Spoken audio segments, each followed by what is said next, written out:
looking at all of those different factors.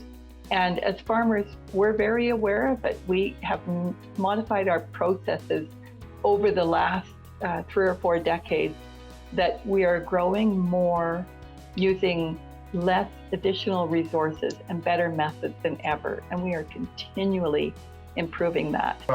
Support good policies that help our members be successful in their business. And I think what we can do is talk to governments, and Mark does this specifically in Ontario. We do it in all provinces and at the federal level, but just letting them know kind of what's possible, letting them know the trends that are happening out there within our companies, what we see in our industry in the US or Europe or other places, and talk about how this may or may not fit for Canada, and what we can do to support low carbon future. That's I think the shared goal.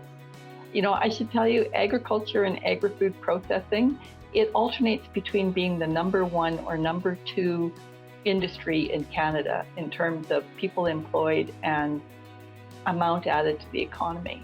So farming, processing the food, moving the food, serving the food, it's a big industry in Canada. And in the West, certainly in Saskatchewan, Alberta, we rely more on natural gas, but we also produce it, like the cost is the benefit. We benefit from high natural gas prices because we get revenues and royalties and incomes, benefit in other ways. So it's really Atlantic Canada that hurts the most. And of course, in Quebec, they have fantastic resources of hydro. So does BC. Ontario has some hydro. Manitoba has hydro. I believe for the largest part, we embrace resource development.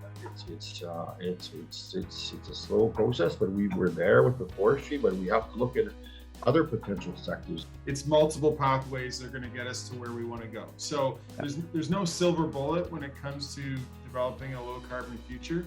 We're going to need all energy types. We're going to need all fuels to get us there. Those are right off the top. Those are the benefits. I mean, the economic benefits are huge, because not only is it, the engaging in partnerships with the industry, you not only reap the economic benefits, but you have jobs and training, and like the best social policy is a job, we've heard, right? So a job within the family does a lot for that family. My First Nation, as an example, and I was at the very front end of this with our development corporation, Papase, established a sawmill. So we mill our wood products for the region.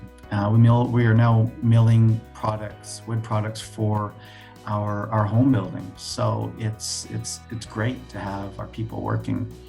There's a natural gas line that goes right along the border of our community. So that's been there for a very long time. We have mining agreements with local companies. And we also have a 10 megawatt Run of the River hydro project in partnership with 2 other First Nations and a non-Indigenous corporation on the Namawinikan River that's generating revenue for our community. But we've also balanced that with conservation and protection.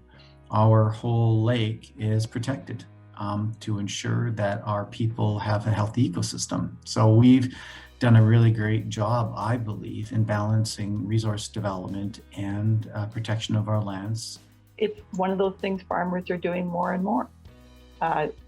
There's a number of processes we can do that use the least amount of whether it's fuel, fertilizer, or water.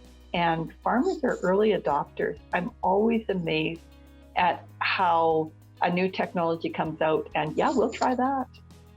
I would just love for every one of your students to climb into a tractor or combine or another piece of machinery, because you would look around and say, there are 3 screens in here. What are you doing?